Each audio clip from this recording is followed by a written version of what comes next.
The space station Harmony 7 floated in the darkness above Kepler 442c like a giant metal flower.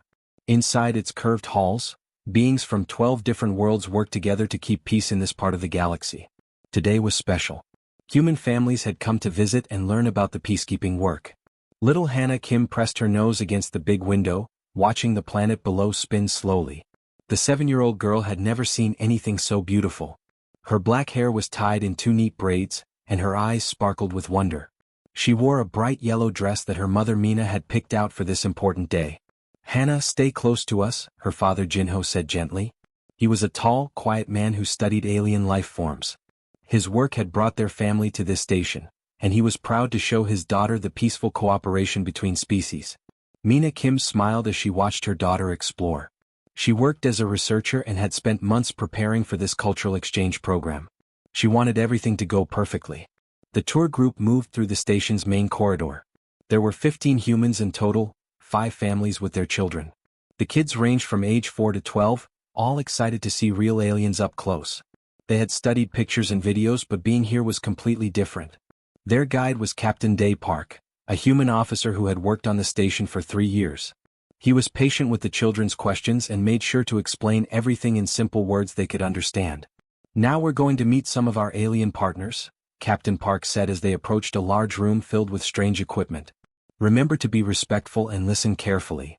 The room they entered was impressive. Holographic displays showed star maps and patrol routes. Strange machines hummed quietly. The ceiling was high and colored lights moved across the walls like living things. Hannah's eyes grew wide.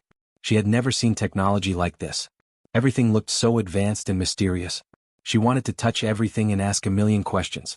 Standing in the center of the room was Commander Zekthara. He was from a species called the Vorthans. He stood 8 feet tall, covered in dark green scales that caught the light. His eyes were yellow and bright, and when he moved, his tail swept behind him like a thick rope. He wore the blue uniform of the peacekeeping force, with silver badges that showed his high rank. Commander Zekthara had been in the peacekeeping force for 23 years.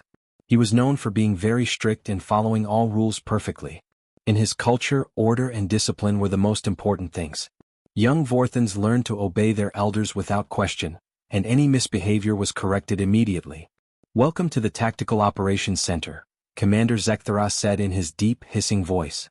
He spoke the common language well, but his accent made some words hard to understand. "Here we plan our missions to keep peace in this sector."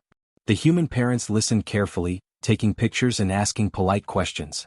The children stayed close to their families, some hiding behind their parents' legs. Commander Zekthara seemed so big and different. But not Hannah. She was fascinated by everything around her. While the adults talked, she began to wander toward a particularly interesting display. It showed a 3-dimensional map of the solar system, with tiny ships moving along glowing paths. "And this system monitors all spacecraft in our area," Commander Zekthara was explaining to the adults. "We can track any vessel within 50 million kilometers." Hannah didn't hear him. She was completely focused on the beautiful display. The little ships looked like toys and she wondered what would happen if she touched one. Her parents were listening to the commander's explanation and didn't notice her moving away from the group. She reached out her small hand toward one of the glowing ships. It looked so real, so detailed. Just as her finger was about to touch it, she bumped backward into something solid and warm.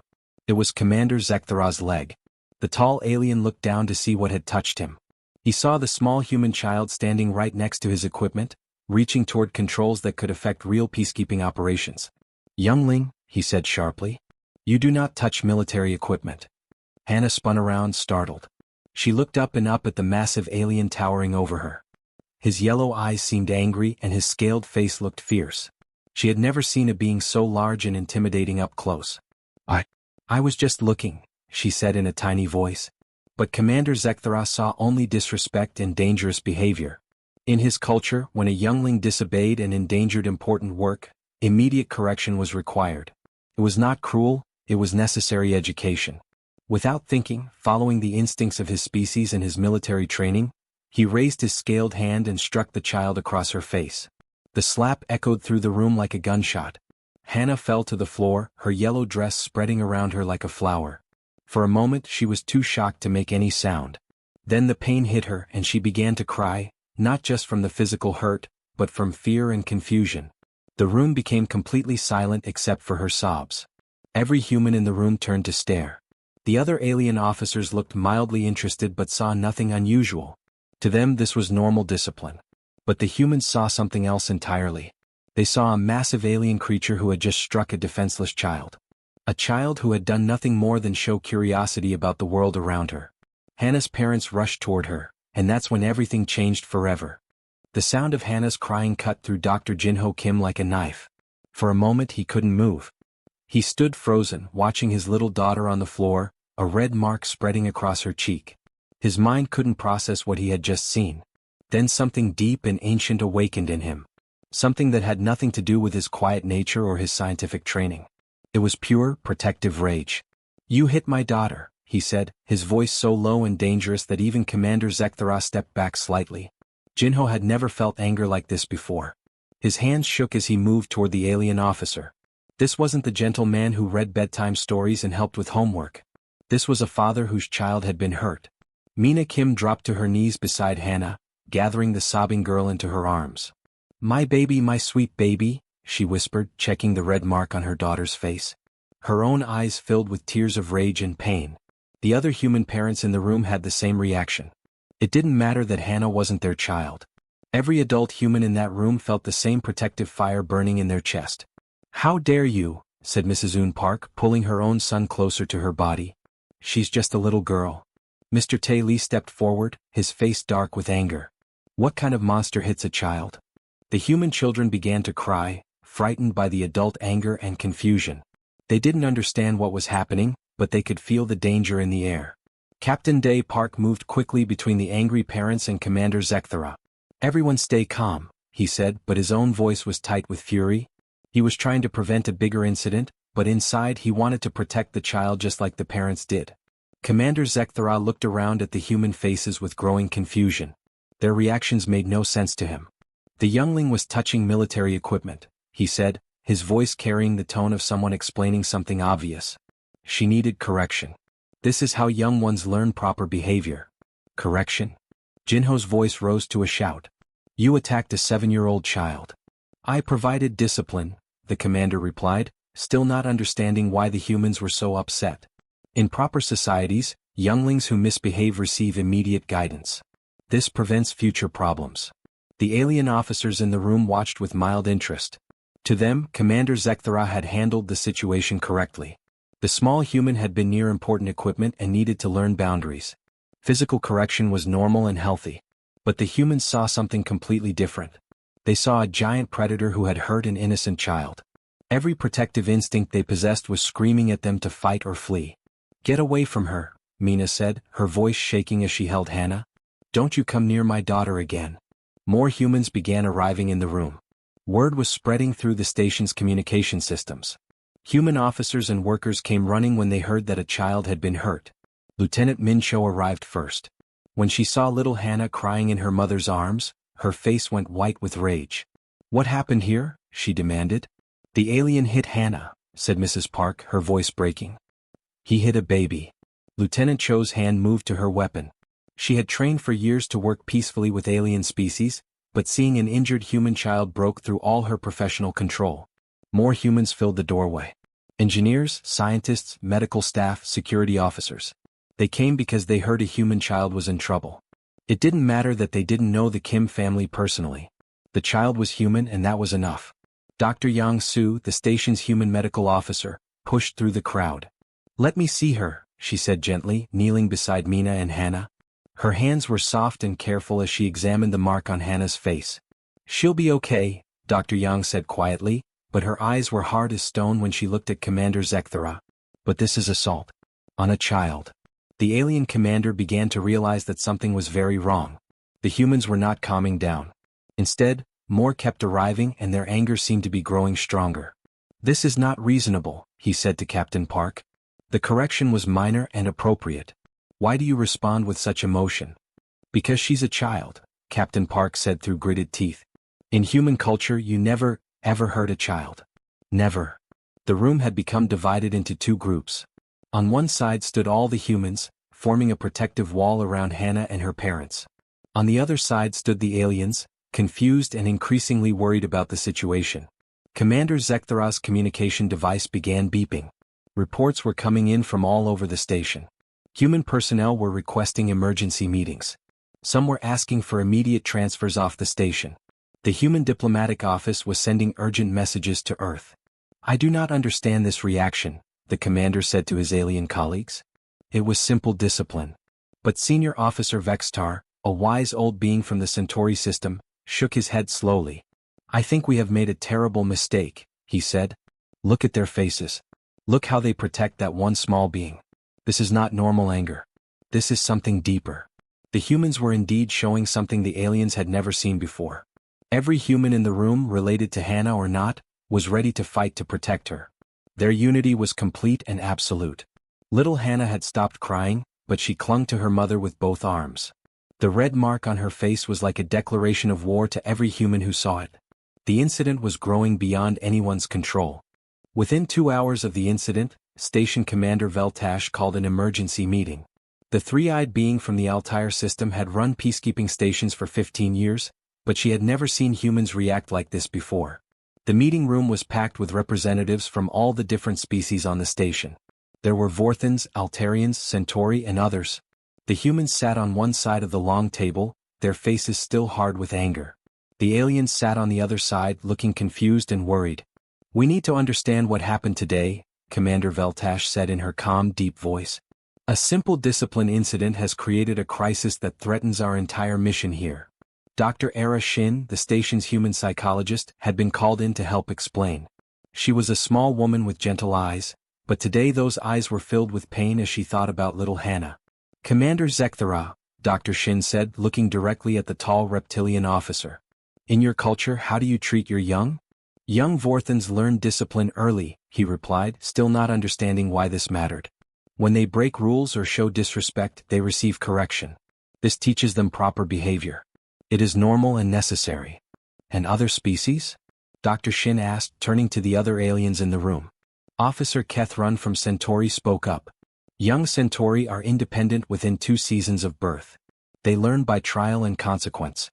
Physical guidance is expected." A small, insect-like being from the Delta system nodded agreement. "Our larvae must learn quickly or they do not survive. Correction is survival training." Dr. Shin listened to each species describe their approach to young ones. The pattern was clear. In most alien cultures, the young were either independent very quickly, or they were taught through strict discipline. The idea was always the same. Young ones needed to learn fast and follow rules without question. "This is why you don't understand our reaction," Dr. Shin said quietly. "Human children are completely different." She turned to a wall screen and brought up images of human families. Pictures of parents playing with babies, children learning to walk, families reading together. "Human children cannot survive alone," she explained. "They need care and protection for many years. But this is not a weakness. It is our greatest strength." The aliens leaned forward, trying to understand. "Look at these images," Dr. Shin continued. "See how the adults interact with the children. We don't just feed and protect them. We teach them through love and patience. We play with them. We comfort them when they're scared." Commander Zekthara stared at the images with growing surprise. "They seem happy," he said slowly. "Yes," said Captain Wu Li, speaking for the first time. "Human children grow up surrounded by love and protection. Not just from their parents but from their entire community. Every human adult feels responsible for every human child." Dr. Yang Su, who had treated Hannah's injury, stood up. "This is why we all reacted so strongly today. When you hit Hannah, you didn't just hurt one child. You attacked something sacred to all of us." The alien representatives looked at each other with confusion and growing concern. "But this makes no sense," said Officer Kethrun. "How do they learn discipline? How do they learn to follow orders and rules?" "They learn through example and guidance," Dr. Shin explained. "We show them how to behave. We explain why rules matter. When they make mistakes, we correct them with words, not violence." She brought up more images showing human children learning, in schools, at home, playing with friends. "See how they interact. They learn cooperation and kindness. They learn that they are valued and important. This makes them strong, not weak." Senior Officer Vextar, the oldest being in the room, spoke thoughtfully. "This explains much about human behavior that we never understood before. Your species forms alliances easily. You fight fiercely when threatened. You show unusual loyalty." "Yes," said Captain Park. Because we learn from birth that we are part of something larger. We learn that protecting others, especially the vulnerable, is our most important duty. Commander Veltash was beginning to see the bigger picture. So when Commander Zekthara struck the child, he violated something fundamental to your species. Exactly, Dr. Shin said. To us, it doesn't matter that Hannah isn't related to most of us. She is a human child, and that makes her precious to every human here. Dr. Jinho Kim, who had been quiet during most of the meeting, finally spoke. His voice was still tight with anger but also with pain. In our world we have a saying, it takes a village to raise a child. This means that all adults share responsibility for all children. When you hurt Hannah, you hurt all of us. The room was silent for a long moment as the aliens processed this information. This is why your response seems so extreme to us, Commander Zekthara said slowly. We did not know that human young hold such importance. They are our future, said Mina Kim, speaking for the first time since the incident. They are our hope and our joy. They are what we live for. Officer Kethrun looked troubled. But this means we have been misunderstanding humans for years. Your emotional responses, your protective behaviors, your social bonds. All of it comes from this, Dr. Shin confirmed. Our entire society is built around protecting and nurturing our children. It shapes everything about how we think and act. The aliens were finally beginning to understand what they had stumbled into. The news traveled faster than anyone expected. Within 6 hours of the incident, every human colony in the galaxy had heard the story. A human child had been struck by an alien officer during a peaceful visit. The reaction was immediate and powerful. On Earth, peaceful protests began forming outside alien embassy buildings. Humans of all ages carried signs with pictures of children and messages about protection and safety. The protests were quiet but firm. No violence, no angry shouting, just thousands of humans standing together. Colony ships and distant systems sent messages of support to Hannah's family. Human traders began refusing to work with Vorthan merchants. Scientists canceled joint research projects. Diplomatic meetings were postponed across dozens of worlds. Dr. Maya 1, Earth's lead alien relations expert, watched the reports coming in from her office. She had spent 20 years building peaceful relationships with other species. Now she saw it all falling apart because of one moment of cultural misunderstanding. This is unprecedented, she told her assistant. I've never seen humans react with such unity before. The assistant, a young man named Q Park, nodded as he read more incoming messages. Ma'am, it's not just the colonies. Human peacekeepers on 43 different stations have requested transfers. Some are refusing to work with Vorthan officers. Back on Harmony 7, Commander Veltash was dealing with a crisis unlike anything in peacekeeping history. Her communication system was overloaded with messages from human authorities, alien governments, and news services from across the galaxy. Status report, she called to her staff. 18 human personnel have requested immediate transfers, reported Lieutenant Nix Tao. 3 more families have canceled their visits. The Human Diplomatic Corps is demanding formal hearings. And the other species? Commander Veltash asked. They're confused and concerned, the lieutenant replied. Many are asking if humans can be trusted as peacekeepers if they react so emotionally to normal discipline. In the Alien Intelligence Division, analysts were working frantically to understand what was happening. Senior analyst Kexmoth had studied human behavior for years, but this response was beyond anything in their files. Run the emotion pattern analysis again, she ordered her team. There has to be an explanation for this level of species-wide reaction. The results came back an hour later and they were shocking. Commander, Kexmoth reported to her superior, humans show an unprecedented level of emotional connection across their entire species. When one human child is threatened, it triggers protective responses in humans they've never met, living on worlds they've never seen. Her superior, a tall being called Zercast, studied the data with growing amazement. This explains so much about human military effectiveness. They don't just fight for territory or resources. They fight for each other. Yes, sir. And it gets more interesting. Our analysis shows that human children trigger the strongest protective response, even stronger than threats to adult humans.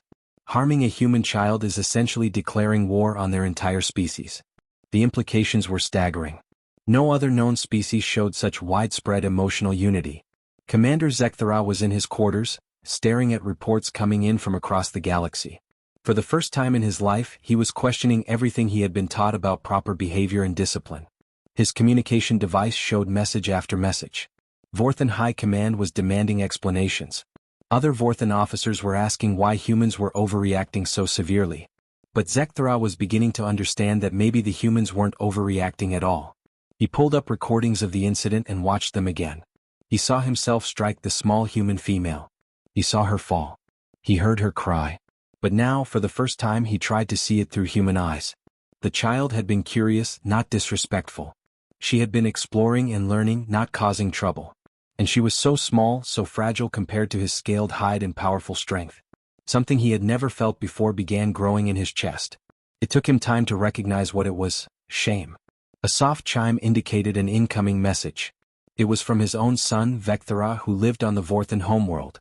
"Father," the message read, "I have been studying the human responses to your incident. I think we have been wrong about many things. These beings are not weak or overly emotional. They are unified in ways we cannot imagine. Perhaps we should learn from them, not judge them." Zekthara stared at the message for a long time. His own offspring was questioning Vorthan traditions because of what had happened with one small human child. In the medical bay, Dr. Yang Su was checking on Hannah Kim again.